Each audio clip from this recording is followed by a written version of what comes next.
Bom, olá galera, eu sou o Eric Batalha, estou aqui com o Rodrigo Bandeira. E hoje nós estamos aqui com mais um episódio do nosso Praticamente Inofensivos, o seu programa preferido de todas as manhãs. Ou tardes. Ou noite.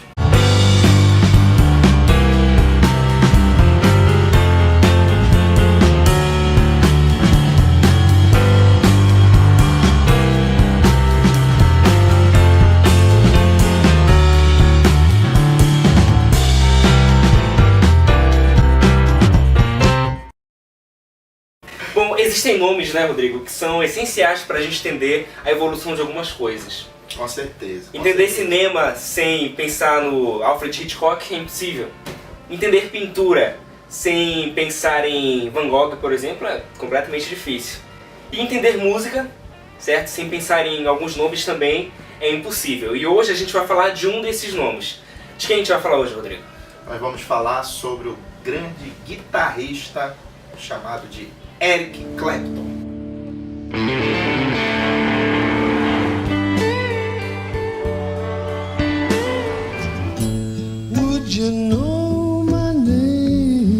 O Eric Clapton ele nasceu em 1945 na Inglaterra.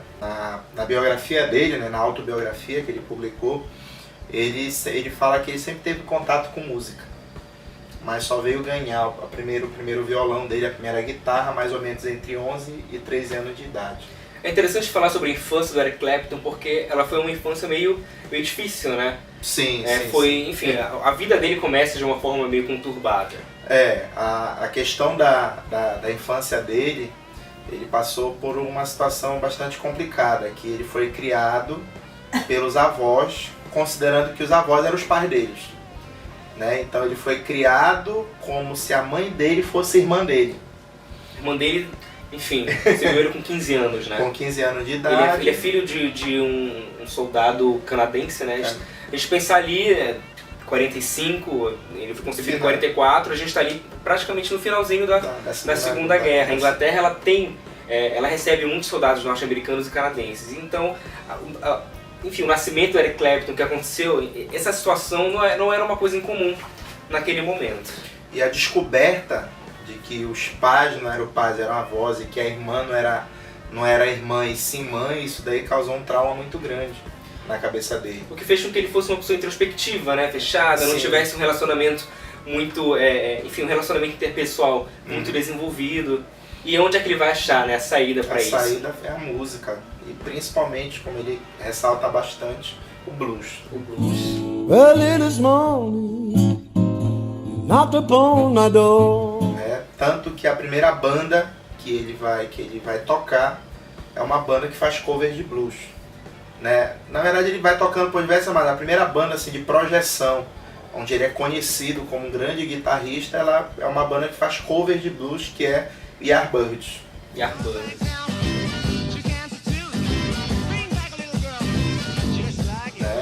E é uma banda que fez muito sucesso, tanto na Inglaterra quanto nos Estados Unidos, né? E conforme a banda vai fazendo sucesso, eles vão tentando fugir da vertente do blues.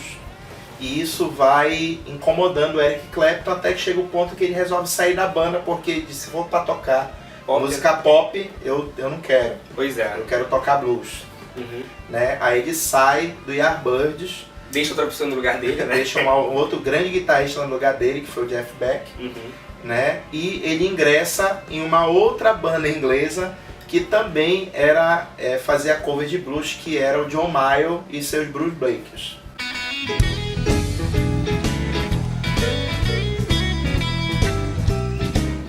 Né? Lá ele também se destaca muito como um grande intérprete de blues e gradativamente vai ganhando notoriedade, até que chega um período que ele está meio, digamos assim, ele não se sente também satisfeito no John Mayall e os Blues Breakers.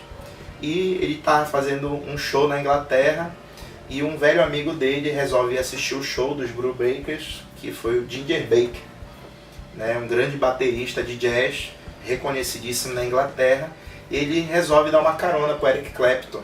E no percurso eles vão discutindo, né, que o Ginger Baker não estava satisfeito na banda que ele estava tocando. O Eric Clapton também não estava mais satisfeito com os Blues Breakers. 1 mais 1 é 2. Né? E o Ginger Baker faz a proposta: você não quer formar uma banda comigo? O Eric Clapton: olha, eu quero, mas eu só acharia interessante se quem tocasse baixo e cantasse fosse o Jack Bruce. Rezam as lendas que no momento que o Eric Clapton fez isso, o Ginger Baker perdeu meio que o controle do carro e quase bate. Aí você vai se perguntar assim: mas por que o carro quase bate? É que o Jack Bruce e o Ginger Baker, eles já tinham pertencido à mesma banda e os dois se odiavam, a ponto de um sabotar o instrumento do outro minutos antes do show começar. Mas digamos assim, que a vontade era tão grande de ele tocar, de ter uma banda junto com o Eric Clapton, que ele diz: não, vamos ver no que é que vai dar. E eis que surge, nas palavras de grandes estudiosos da música, o primeiro grande supergrupo musical. Um dos primeiros power trios, né? Um dos primeiros power trios chamado de Cream.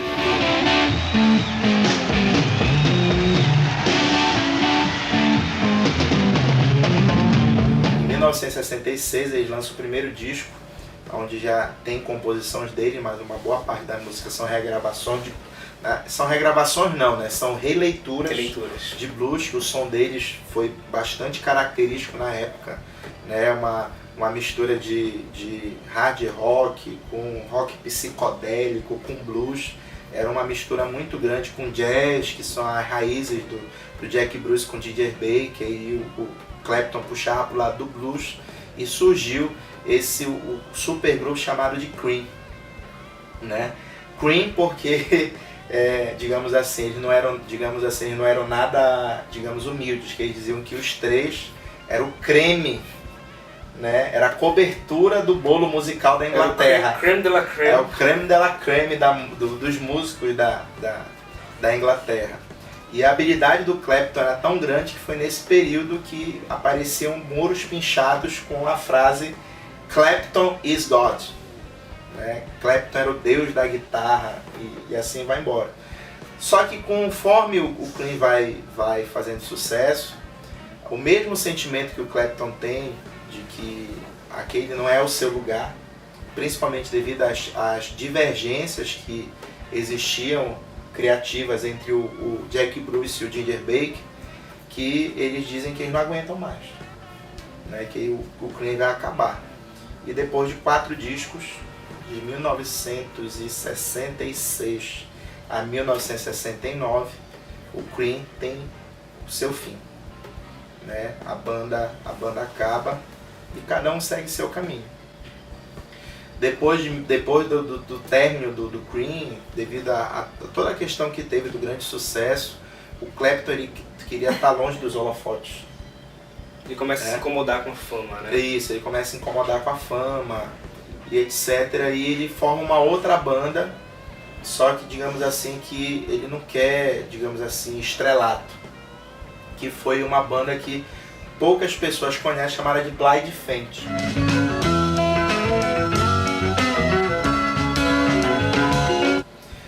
A Blind Faith, ela era o Clapton na guitarra, o Steven Winwood no vocal e teclados, o Ginger Baker na bateria e eu não lembro quem era no baixo. Coitado dos baixistas, sempre isso. Infelizmente não é um grande nome da música, eu não lembro agora quem era.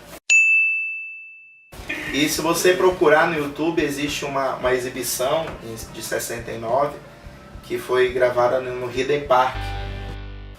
Agora vamos falar, nesse período, um pouco da vida do Clapton, né?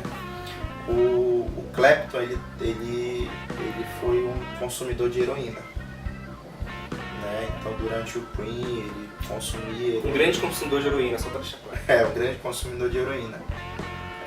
Algumas pessoas que escrevem artigos dizem que ele só não teve overdose de heroína porque ele tinha medo de agulhas, ele não picava na linguagem, né? Uhum. Ele não se picava, ele cheirava heroína. Linguagem das ruas. Isso.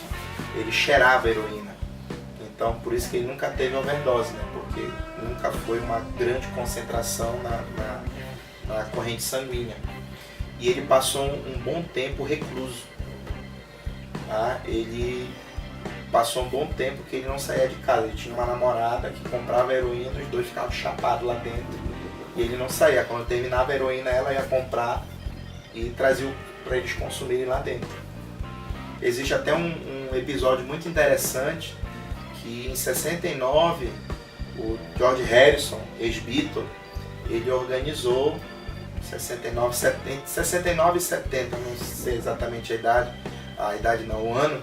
Nosso editor vai. Isso, nosso editor vai ajeitando tudo aí pra gente. Né, que ele faz um show para as vítimas do desastre em Bangladesh. É o concerto para Bangladesh. Isso, grande show de George Harrison. E que era nesse período em que o Eric Clapton estava recluso. Só que o Clapton e o George Harrison, eles eram muito amigos. E o George Harrison, ele é muito, digamos assim, persistente, diz que ele tem que ir, Aí o Clapton diz, bem, eu vou, mas você tem que arrumar a heroína para mim.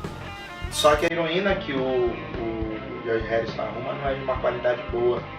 Então ele não consegue ficar chapado, ele tem síndrome de abstinência. Né? Então, ou seja, ele não ensaiou. No dia do show, ele se posiciona bem atrás de todo mundo. Nos toca.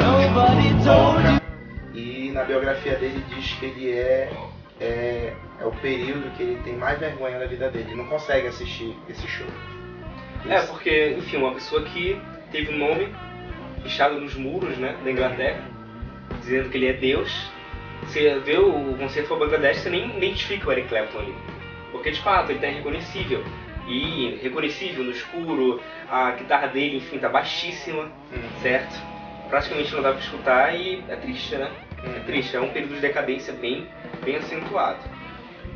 Aí ele, meio que forçado, ele vai fazer um tratamento até, digamos, bastante inovador para se libertar da heroína.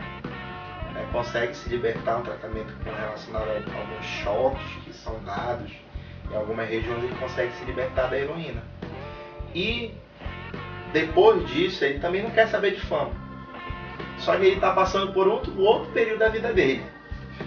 Que ele, depois que ele se liberta das drogas, ele se aproxima muito mais do George Harrison. Só que é um período assim que o George Harrison está tocando a vida dele, etc. E ele passa muito tempo com a esposa do George Harrison, né, que é a Patti Smith, né, que é uma grande modelo, uma mulher muito bonita. Ele acaba se apaixonando pela esposa do melhor amigo dele. Parece novela. Parece novela, né? E essa paixão é tão grande, essa paixão é tão avassaladora que ele tem inspiração para começar a fazer música de novamente. Né? E ele forma uma banda, onde essa banda é chamada de Derek e The Dominos, né? Onde ele não quer que o nome dele apareça. Ainda incomodado pelos holofotes da fama, principalmente da fase do Cream. Né? Ele vai pro estúdio, grava o disco é lançado, não tem o nome dele, a crítica fala mal do disco. Sério? Sério. A crítica fala mal do disco.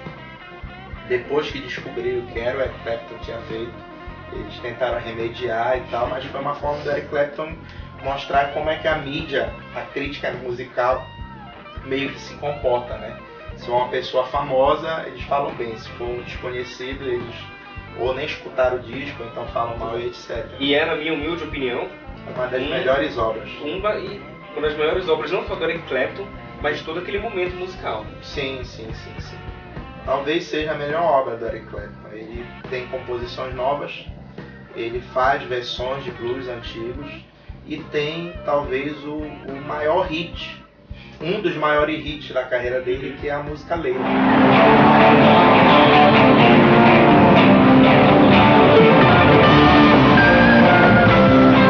A gravação desse disco tem algumas coisas por trás também. Como que, Rodrigo? Se você escutar Leila, existe nas palavras do próprio produtor musical do disco, né? Existe uma parte que aparece um slide de guitarra que parece que é um vagão de trem passando, destruindo.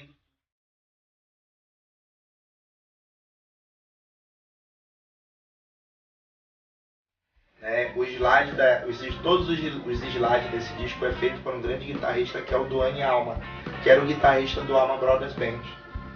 Né? E como ele foi gravar o disco Eric Clapton é muito interessante, que o Allman Brothers Band foi fazer um show na cidade do estúdio onde estava gravando o disco, né, do Dexys and the Dominos, e o Eric Clapton resolve ir assistir o show, né? Até porque o Duane Allman era um excelente guitarrista, só que ele era americano, sim. E ele consegue um lugar bem próximo do palco. E segundo o relato diz o seguinte: quando o show estava rolando, o Duane Allman olha pro lado, o Clapton tá lá na beira olhando o show. E para variar, ele era fã do Eric Clapton. Aí ele vira cavalo do campo. Né? Toca, o show termina e o Clapton convida ele para ir pro estúdio para eles fazerem umas jams. Aí, segundo o que tá escrito, isso. Não tô fazendo nada. Segundo o que tá escrito, eles passam uma noite toda tocando. E a culminância disso tudo é que ele acaba participando do disco.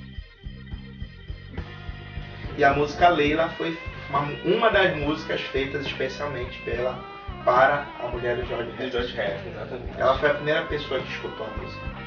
Ele consegue conquistar a Beth, casa com ela, mas um outro demônio aparece na vida dele. Ele se liberta da heroína e ele cai no alcoolismo. Ele tem, inclusive, nessa fase, momentos, né, de momentos vergonhosos, assim, de shows onde ele passa batendo nos instrumentos, não consegue tocar direito, sim. declarações, enfim, vergonhosas na televisão, certo? E, enfim, ele casa com ela, mas e perde. Algum tempo depois ele a perde justamente por conta do álcool, traições e assim vai. Uma coisa muito interessante é que durante a maior parte das bandas que ele passou, ele apenas tocava guitarra, né? Uhum. Algumas músicas ele interpretou no John Mayall, algumas músicas ele interpretou no Cream, um grande hit, né, que foi Bad, que foi uma composição dele com George Harrison.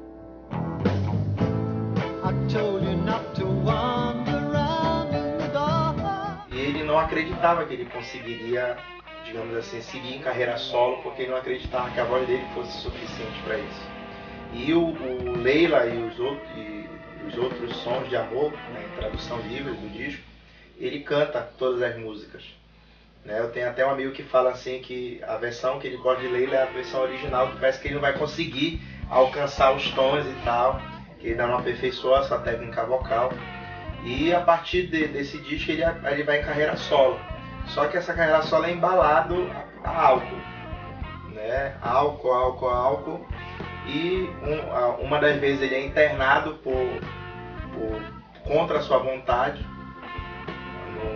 numa clínica de reabilitação. Ele foge, ele é internado de novo, ele sai, mas ele cai de novo no vício do álcool. Né? Até que, por algumas situações que aconteceram na vida dele, ele resolve se desintoxicar. Ele mesmo resolve ir para a clínica, ele resolve fazer o processo todo e ele consegue ficar desintoxicado. Em 1990, tá? Na década de 90, na verdade, acontecem algumas coisas, digamos assim, algumas tragédias ao redor do Eric Clapton. Que vão ser decisivas justamente para a história dele, décadas de 90 e anos 2000. Isso. Né? Em 1990, depois de fazer um show em conjunto com vários artistas, né? Stevie Ray Vaughan, que era um outro grande guitarrista, o Eric Clapton muito amigo do irmão dele, e ele também estava passando por um processo de desintoxicação de cocaína.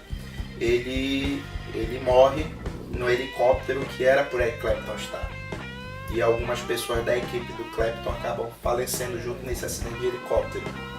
E em 91 acontece uma grande tragédia na vida dele, que do segundo casamento dele, o filho dele, Conor, cai do prédio, esqueceram a porta da sacada aberta, ele cai e acaba falecendo em 1991, que foi um período bastante conturbado na vida dele. Na autobiografia dele, ele diz todo o processo de saber que o filho dele tinha falecido, e funeral, e aquele negócio todo. ele percebeu que durante todo esse período de muita amargura, de uma perda muito grande, ele gostava muito do filho dele, ele em nenhum momento pensou em voltar a beber. Que foi quando ele percebeu que ele nunca mais ia beber. Né? Que quando ele ia para os encontros de alcoólicos anônimos, ele sempre dizia assim que ele estava tentando, mas o dia que ele tivesse uma perda muito grande, um ente querido muito grande, ele ia voltar a beber. E o filho dele morreu, faleceu, e ele em nenhum momento pensou em beber. E isso foi uma vitória tão grande que ele fez uma organização para amparar dependentes químicos, que é a organização chamada de Crossroads, né, que de 3 em 3 anos, desde 2007, desde 2004 na verdade, ele organiza um grande festival com os grandes guitarristas do mundo todo para arrecadar fundos para ajudar as pessoas a se libertarem do álcool. E se torna um dos maiores porta-vozes, né, da luta. Sim. Contra a dependência química no mundo. Contra a dependência química no mundo.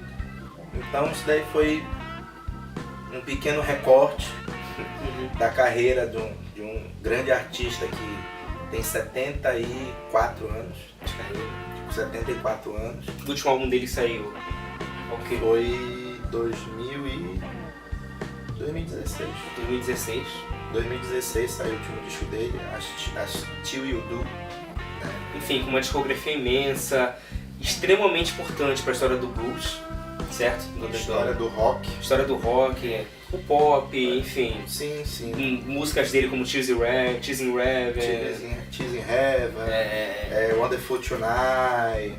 As interpretações dele de blues, como Crossroads, que trouxe à tona toda a obra do Robert Johnson, né? As parcerias deles com grandes bluseiros, como B.B. King, Buddy Guy, e assim vai embora. Então foi uma pessoa que fez sucesso, ajudou outras pessoas muito.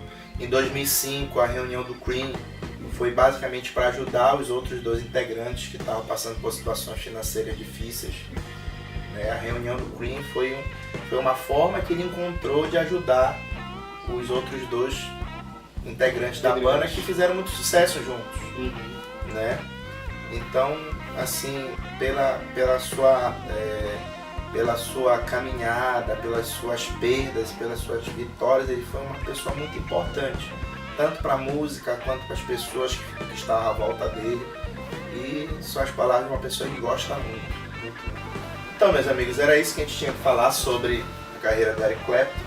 Eu sei que algumas pessoas vão ver o vídeo e vão dizer que muita coisa a gente não falou, mas é impossível falar de tudo. É impossível falar de tudo, a não ser que a gente tivesse uma série de uns 10 vídeos. Exato. Nossa principal referência, né, foi a autobiografia dele. Sim. E, galera, escute, né? Vá atrás, né? Compre os discos. Vá atrás das músicas, no YouTube tem muitos shows dele, tem discos completos postados lá. Escute e veja o quanto o Eric Clapton contribuiu para a música contemporânea, por assim dizer, né? Tanto para o blues, quanto para o rock, quanto para a música pop. Né? Vale a pena conferir a carreira desse grande guitarrista. Então, pessoal, eu sou o Eric Batalha. Eu sou o Rodrigo Bandeira. E até a próxima aqui no Praticamente Inofensivos. Não esqueça de curtir esse vídeo, se inscrever no nosso canal, ativar o sininho para você ficar por dentro de todas as novidades do nosso canal. Compartilhe com o máximo de pessoas que você puder esse vídeo e até o nosso próximo programa. Tchau, tchau.